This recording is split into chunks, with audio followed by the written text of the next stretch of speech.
On part tout au nord maintenant pour terminer ce journal, Valérie Drou, vers l'Arctique, qui a été beaucoup cité cette semaine dans les médias. Un gâteau dont le Canada et la Russie, principalement, veulent leur part, ce qui les fait saliver.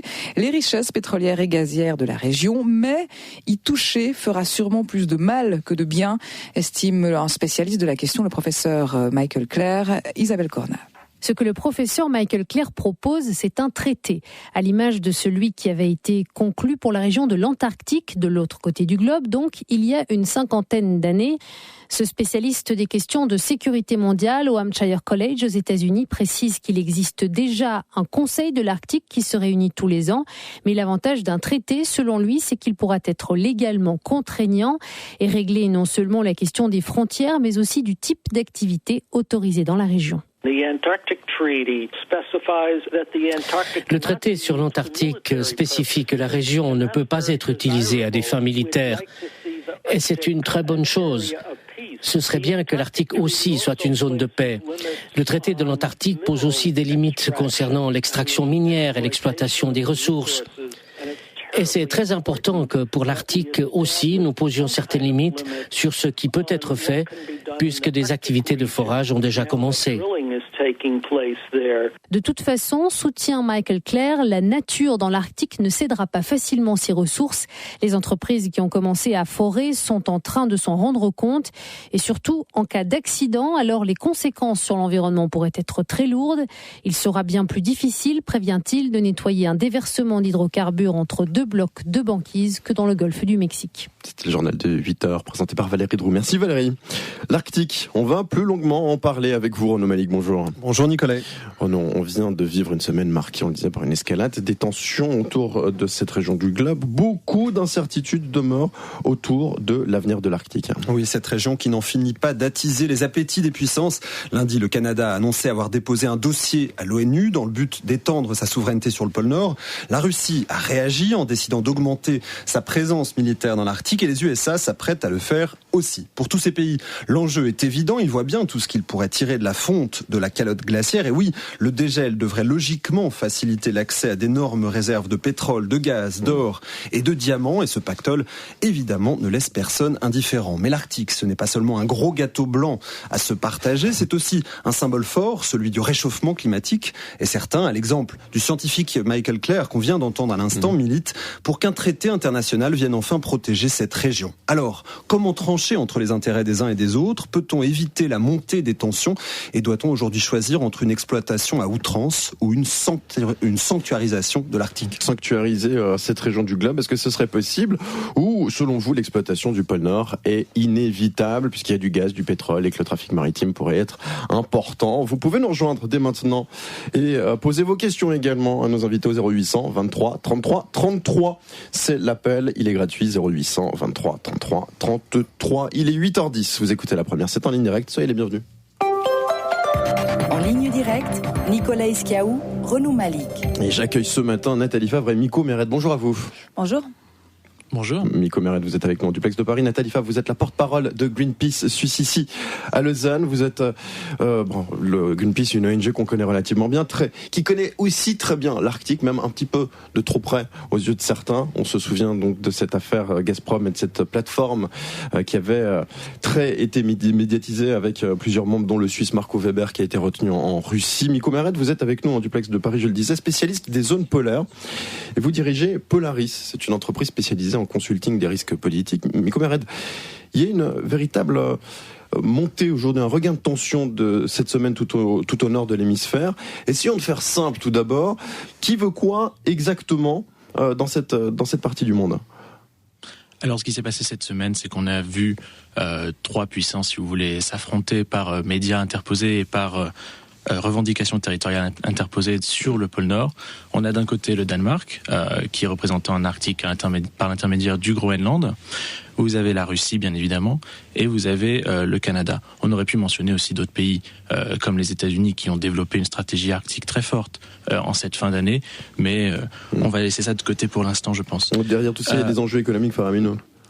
On est d'accord, il y a les enjeux économiques faramineux. Cependant, il y a aussi une relativisation à apporter à ces enjeux. C'est-à-dire qu'aujourd'hui, on sait qu'il y a un certain nombre de ressources d'hydrocarbures, vous l'avez mentionné, des ressources minières aussi.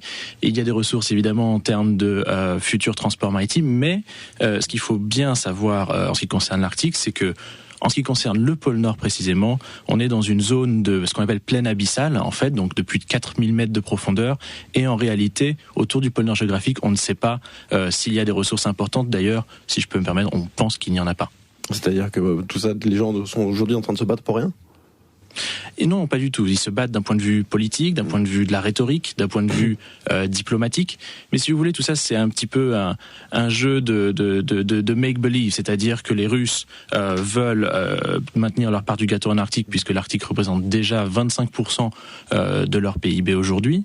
Et de la même façon, si vous voulez, au Canada, vous avez un pouvoir avec le Premier ministre Harper, qui a une stratégie Nord très importante, très forte, et qui, parce qu'il est un petit peu en perte de vitesse et parce que les élections générales auront lieu en 2015, cherche aussi à affirmer la puissance du Canada dans le Nord. Ceci dit, maintenant, une fois que j'ai dit ça, il faut aussi relativiser ce propos, dans le sens où si les Canadiens ont émis leurs revendications sur l'Atlantique Nord, sur le pôle Nord, c'est la semaine dernière, d'un point de vue purement partiel, puisque la revendication est partielle, je le précise bien, il faut bien rappeler que le Canada aujourd'hui s'insère dans l'économie arctique avec aussi des désavantages et une position de faiblesse d'un point de vue militaire qu'ils essayent par la rhétorique de combler. On va en parler d'ici quelques instants aussi avec un troisième invité qui va nous rejoindre, en l'occurrence Alexandre Vautravers, pour parler de la présence militaire qui s'accentue dans cette région. Mais derrière tout ça, il y a quand même aussi,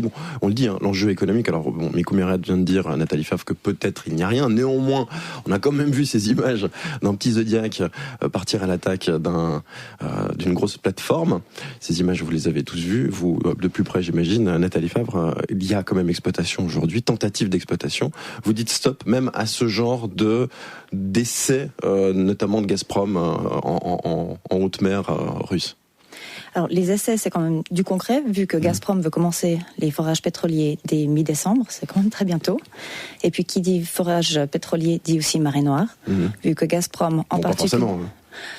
disons que Gazprom est l'entreprise au monde qui a le plus de problèmes avec ces forages, le plus d'accidents. Et du coup, comme ils n'ont aucune expérience en haute mer, comme ils n'ont pas la technologie nécessaire, on ne peut pas s'attendre à ce que ça se passe bien. Donc vous partez directement du principe que c'est assez risqué et que ça ne marchera pas. Pourtant, tout le monde va le faire. C'est extrêmement risqué et en fait, il n'y a aucune de ces entreprises qui a l'expérience nécessaire. On a vu qu'en Alaska... C'était Shell a voulu aller faire des forages, ça n'a pas fonctionné, ils ont dû abandonner leur projet, ils ont marqué qu'ils n'ont pas le matériel nécessaire. Il faut savoir quand même que par ce genre de température, les matériaux deviennent beaucoup plus friables, donc ils ont besoin de matériel différent, ils ont besoin de personnel formé à utiliser ce matériel et à travailler dans de telles conditions. Pour l'instant, c'est pas du tout le cas. Et quant à Gazprom, qui sont les premiers qui veulent aller procéder à ces forages pétroliers à des fins commerciales, et eux, ils ont encore moins les capacités. On l'a vu, la plateforme où les militants ont voulu aller protester en septembre, cette plateforme, elle est composée de pièces détachées d'autres plateformes désaffectées. C'est du bricolage. C'est absolument du bricolage. Donc, on se dit que c'est peut-être pas la bonne solution, c'est peut-être pas ce qu'il faudrait aller faire dans l'Arctique, qui est quand même un écosystème unique et extrêmement fragile. Miko Mériat, partant du principe que de toute façon les gens vont, certaines entreprises bricolent et elles vont tenter d'aller un peu à la chasse au trésor, un peu de façon bonheur la chance. Est-ce qu'il ne faudrait pas mettre justement un veto ou dire stop, ou au contraire essayer de partir à une exploitation de cette région, mais de façon concertée et un peu plus professionnelle? Je pense qu'avant de répondre à cette question très précisément, il y a deux précisions à apporter. La première précision, c'est qu'il n'y a pas un Arctique comme on le dépeint souvent, il y a des Arctiques. Et en effet, quand on a commencé notre entrevue, on parlait du pôle Nord. Et en effet, le pôle Nord géographique lui-même, on ne pense pas qu'il contienne des ressources importantes. Cependant, les latitudes un petit peu plus au sud, autour du nord de la Norvège par exemple, autour de la mer de Barents, autour de la mer de Beaufort, contiennent des ressources qui sont assez importantes.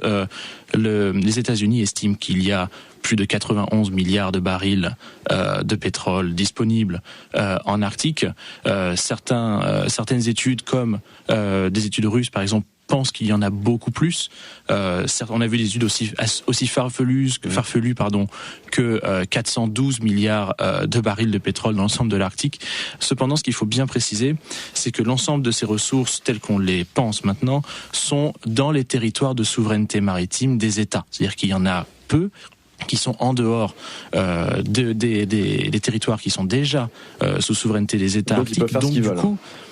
Donc du coup, d'une part, ils peuvent faire ce qu'ils veulent, comme vous le dites très bien, et d'autre part, la bataille pour étendre les souverainetés maritimes au-delà donc de ces 200 000 nautiques qui sont la norme aujourd'hui, si vous voulez, c'est plus une bataille politique, diplomatique, une bataille de projection, une bataille de rhétorique, plutôt qu'une vraie bataille pour les ressources. Donc une fois qu'on a précisé ça, il y a un deuxième point à apporter, qui est que l'Arctique aujourd'hui est déjà exploité en termes, donc, comme je disais, d'offshore plus au sud, mais également en termes de onshore, c'est-à-dire que les Canadiens, les Américains, les Russes exploitent déjà très largement les ressources en hydrocarbures et les ressources minières en Arctique, mais sur leur territoire et pas offshore. Est-ce qu'ils peuvent le faire relativement mal, si vous voulez bien, parce que on vient de l'entendre de la part de Nathalie Pfaff, ça peut être des fois fait dans des conditions relativement délicates, Miko Mered. Nous sommes complètement d'accord sur ce sujet, et justement ce qu'il faut apporter comme précision à ce sujet, c'est que il revient aujourd'hui aux États déjà riverains de l'Arctique de penser des législations ou une législation commune si possible pour faire en sorte que l'exploitation se fasse le mieux possible, puisque comme vous l'avez très bien précisé, l'exploitation se fera, si elle se fait pas maintenant, elle se fera d'ici 10, 15, 20 ans à grande échelle. Du boulot en perspective pour vous, Nathalie Pfaff. Absolument, et je pense pas qu'ils reviennent juste aux États riverains de décider de ce qui va se passer avec l'Arctique. Je pense qu'il faut une décision plus large, un traité international pour en faire une zone protégée, vu que c'est pas un endroit qui concerne juste les 8 pays alentours, mais plutôt nous tous. Ça a une grosse influence sur le climat. Aujourd'hui, pour l'instant, c'est vraiment nos comments, on n'entend strictement rien, c'est pas le sujet le plus médiatisé du monde et le plus sensible. Vous êtes d'accord avec ce point quand même? Alors, on fait de notre mieux. Ça fait 3 ans que la campagne arctique existe. On a eu pas mal d'échos maintenant avec notre action avec l'infortune de Marco Weber. On va en parler peut-être d'ici quelques instants. Tout d'abord, Renaud Malik, et puis ensuite on va accueillir Alexandre Vautravers. Oui, on sait sur les réseaux sociaux, on a mené le débat depuis hier soir. On s'est un peu posé la même question que vous, Miko Mered, à savoir est-ce que l'Arctique recèle tant de ressources que ne le disent certains États. Et on a eu notamment la participation de Joël Plouffe, qui est chercheur à l'Observatoire de la politique et de la sécurité de l'Arctique. Donc il travaille dans la ville de Québec. Et pour lui, et je le cite sans l'accent, il faut rester prudent quand on fait référence aux richesses que pourrait receler l'Arctique. Les zones que se disputent aujourd'hui les États ne contiennent vraisemblablement pas autant d'hydrocarbures que ne le laissent entendre certains politiciens et médias. Alors pour lui, 95 à 99% des ressources sont en fait situées dans les zones non contestées des États-Unis et de la Russie. Tout ça pour ça. On disait juste avant, oui, effectivement. Mais alors, il y a un point peut-être, il y a 8h20. On a le plaisir d'accueillir maintenant Alexandre Vautravers qui est avec nous. Bonjour. Bonjour. Vous êtes avec nous en direct, vous êtes en Angleterre en ce moment même, vous êtes le rédacteur en chef de la Revue militaire suisse, chercheur associé au Centre de politique et de sécurité à Genève. Le trafic maritime est un des points, il y a l'aspect militaire, mais peut-être d'abord sur l'aspect tout d'abord maritime, parce qu'effectivement on l'a gentiment évoqué, ça peut être une des pistes aussi qui risque de rendre cette région du globe nettement plus attractive et du coup on va dire sensible à certaines tensions géopolitiques. Voilà, tout à fait, parce que l'exploitation du pétrole ou du gaz, c'est quelque chose qui va se faire probablement plutôt sur le long terme. On parle de 10 à 20 prochaines années. En plus, les ressources ne sont pas si importantes que cela. En plus, c'est très coûteux de les exploiter. Et en plus, il y a un monopole technologique des entreprises essentiellement américaines qui peuvent faire ce travail. Par contre, dans l'immédiat, la véritable question aujourd'hui dans l'Arctique, c'est la question du transit de marchandises marchandises, puisque les projections maintenant pour l'année 2020, c'est que pratiquement 50% du commerce maritime mondial pourrait passer par des zones qui sont aujourd'hui difficiles de transit en raison des glaces, soit permanentes, soit flottantes. En particulier le transit qui relie la Chine avec l'Europe est un transit qui pourrait essentiellement se faire de manière très économique par une transversale nord, alors qu'aujourd'hui en fait il faut faire un détour absolument considérable par le cap de Bonne-Espérance. Donc c'est un cheminement qui est beaucoup plus sûr, beaucoup plus rapide, et bien sûr l'enjeu de cette transversale nord, c'est la sécurité de ces voies maritimes, et bien sûr la Russie et le Canada entendent jouer un rôle très important là-dedans. Alors, c'est une bonne question à vous poser, Nathalie Fa, parce que dans le fond, si on part de Chine et on va en Europe et qu'on passe par le Nord, on économise un trajet considérable, comme vient de le dire Alexandre Vautravers, donc c'est meilleur pour la planète parce qu'on fait on pollue un petit peu moins, ou au contraire, on n'a pas le droit de passer par là-bas. Qu'est-ce qu'on choisit ? Vous préférez que les bateaux fassent le tour du monde ou bien qu'ils coupent par le Nord ? Alors, c'est pas si simple. Si. Parce que si les bateaux passent par là, il faut aussi savoir que beaucoup de ces grands bateaux utilisent des huiles lourdes, et donc qu'il y a pas mal d'émissions. Et ces émissions, elles vont se déposer en partie sur la glace, elles vont assombrir la glace, et il faut savoir que la glace de l'Arctique, elle réfléchit les rayons du soleil et empêche un réchauffement climatique trop rapide. Donc elle est extrêmement importante, cette glace. Si on l'assombrit, du coup, les rayons vont plutôt passer. Et donc, on aura un réchauffement, ce qui portera à une élévation du niveau de la mer, etc., etc. Et donc vous préférez que les bateaux continuent de passer par Panama ou le canal de Suez ? Alors, ça fait pas sens de les laisser tous passer. C'est une des choses qui doit être réglée dans un traité. Un traité, ce serait quelque chose de possible selon vous, Alexandre Vautravers, justement, on l'évoquait, l'idée de faire un traité qui permette d'avoir une fois pour toutes une véritable décision internationale autour de ces questions-là. Alors c'est très difficile parce qu'il y a un consensus en fait autour des 5 grandes puissances qui entourent l'Arctique pour qu'il n'y ait pas justement ce traité de démilitarisation, comme ça a été le cas de l'Antarctique, puisque finalement la valeur stratégique de l'Antarctique a été considérée comme relativement faible. Il faut savoir qu'il y a eu cet effort en 1961 de démilitariser l'Antarctique.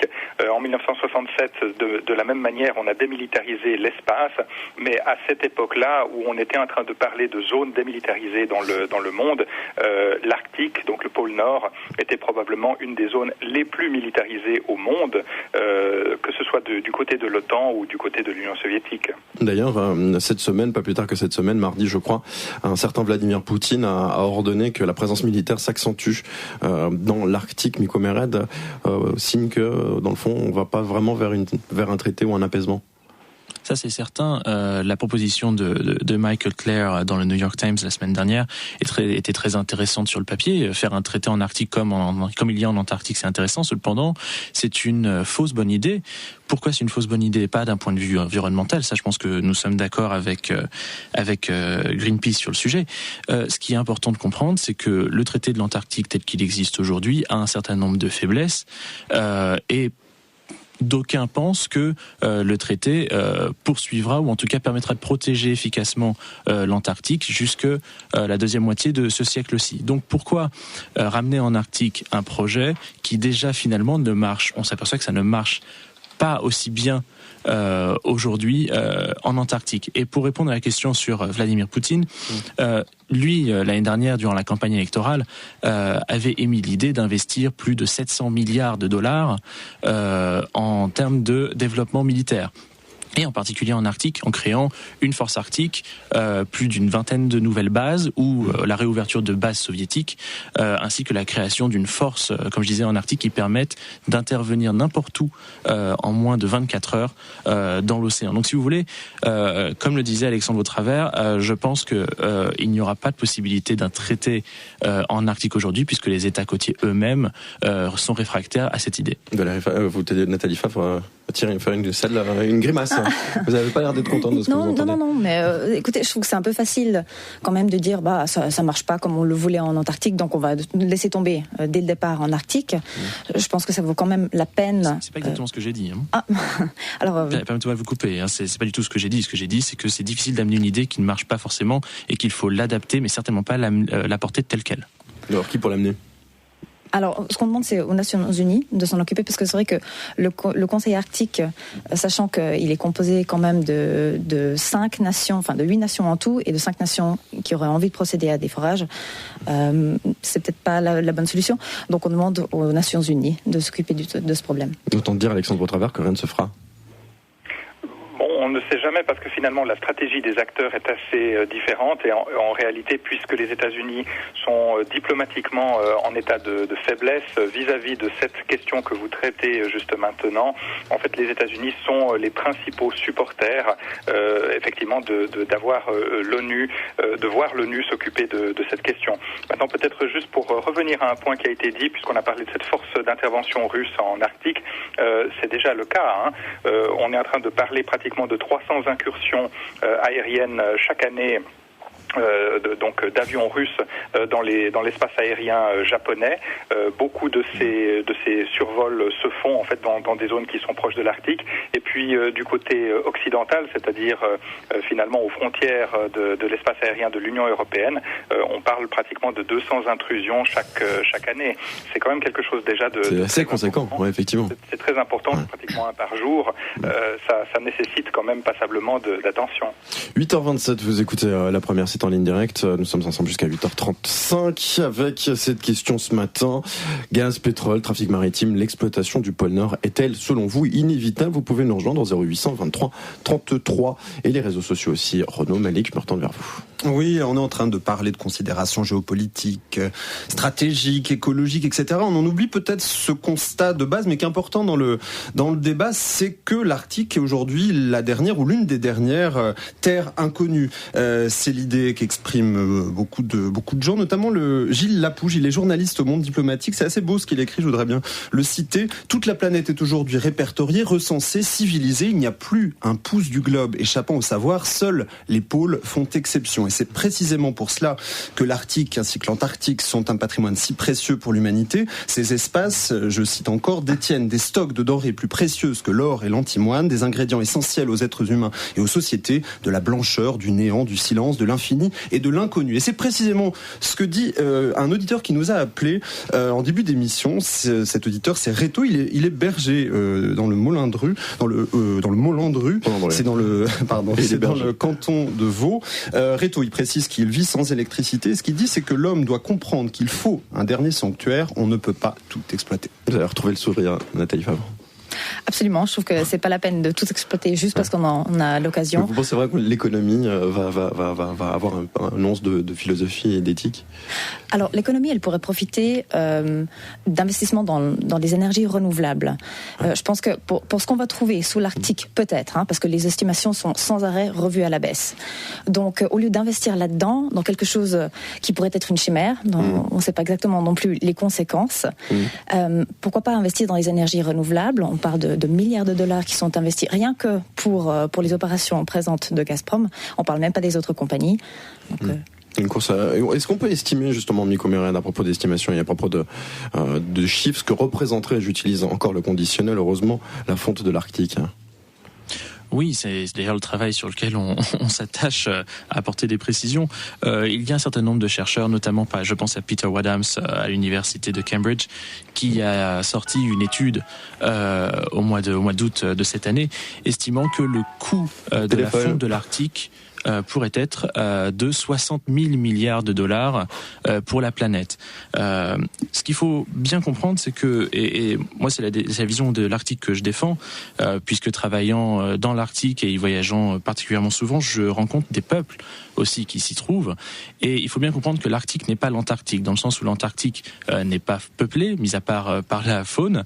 L'Arctique est peuplé, et les peuples de l'Arctique qui sont confrontés donc à la fonte des glaces ont, en fonction de leur territoire, en fonction de là où ils sont, une approche différente de la question. Si vous allez parler par exemple à un Groenlandais, certains vont vous dire qu'ils sont parfois contents de la fonte des glaces, puisque ça va leur permettre de sortir pêcher avec des bateaux plus larges dans la mer pour sortir plus de ressources et gagner plus d'argent.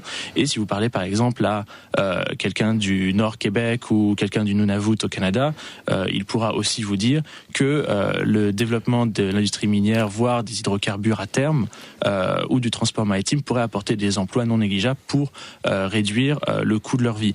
Donc si vous voulez, le fait que l'Arctique se développe et le fait que l'Arctique fonde a conduit à une sédentarisation des peuples qui fait qu'aujourd'hui, il ne faut pas voir l'Arctique avec un point de vue purement européen et il faut bien se mettre dans les chaussures de ceux qui y habitent pour comprendre que le développement de l'Arctique n'est pas qu'une question d'écologie. Mais une fois qu'on a dit ça, et j'arrêterai là, il y a aussi des investissements très forts à apporter en Arctique.